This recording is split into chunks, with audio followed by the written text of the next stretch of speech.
Para malaman kung meron ngang mga elementong nagpaparamdam sa loob ng eskwelahan, minabuti ng mga paranormal investigator na magsagawa ng crystal gazing or scrying.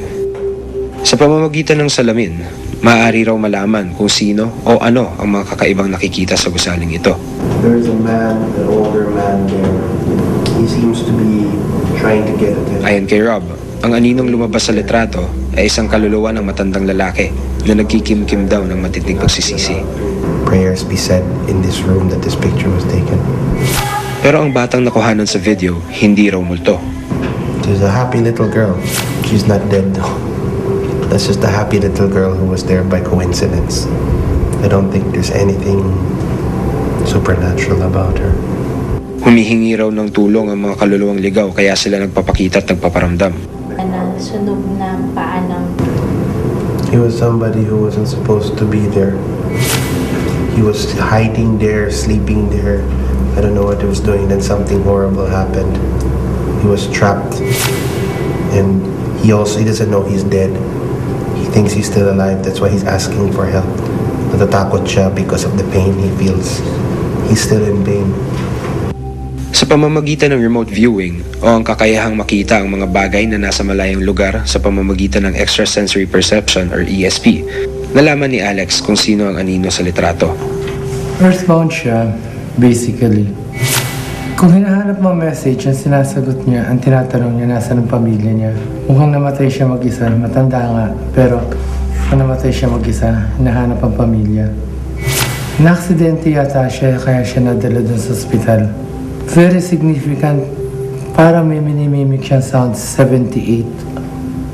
Parang ganon. So, I think, noong mga 1978, I'd say he's in his early 60s o 65. Di umano, maging ang dahilan kung bakit napinsala ang lalaking nasunog na pag-alaman din ni Alex. Yung paang sunog na yon, nagkaroon ng bata na naputukan yata ng LPG. Sabay nasunog yung bahay.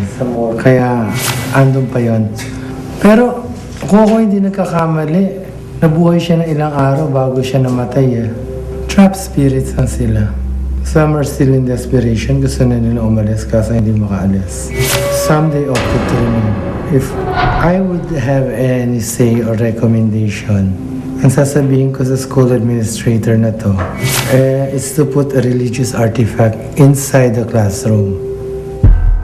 At sa pamamagitan ng pagtatawas, nakumpirma rin ni Alex na may elementong pag-alagala di umano sa eskwelahan. Let's see the elemento.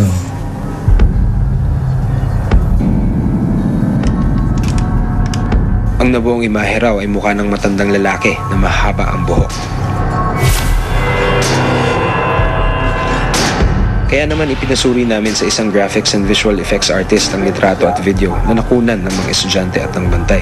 Possible explanation nun is parang may bounce na shadow. Kasi kung tinitingnan ko yung mga ibang images, yung mga ibang mga taong nasa picture, parang yung shadow nila is leaning towards dun sa left side ng guy. So ang suspetsa ko, parang nag-bounce lang yung shadow niya na pumunta ron. Pero ang video, ayon sa kanyang obserbasyon, hindi raw dinuktok. Definitely, unlike sa photograph, mas mahirap gawin pag video. Well, especially for this one, it was shot, I think, on a cellphone camera. So medyo mababa yung quality. Kung babasehan ko sa aming technical knowledge, mahirap siyang gawin, mahirap siyang doktorin kasi the quality of the video is consistent from start to finish. So, kung gaano ka-low quality materials, ganun din yung bata na dumaan. So, ako, ang conclusion ko is, well, definitely, hindi siya dinoktor. Pero maaaring may paliwanag pa rin daw dito. Well, nung zinom niya kasi, it's an opportunity to hide the fact na may bata na padadaanin. If the intention is to talagang mislead us to thinking na, uy, may batang dumaan na sasabihin sa atin na wala talagang bata.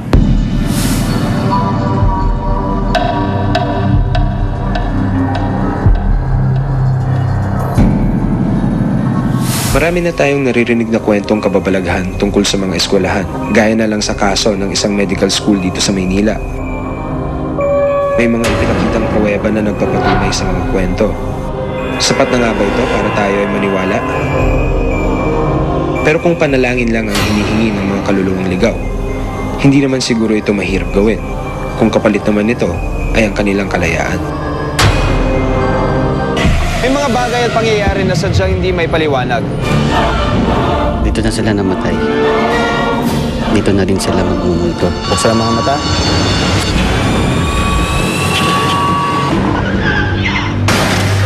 Talasan ng pandinig. Anong ginagalaw niyo dyan?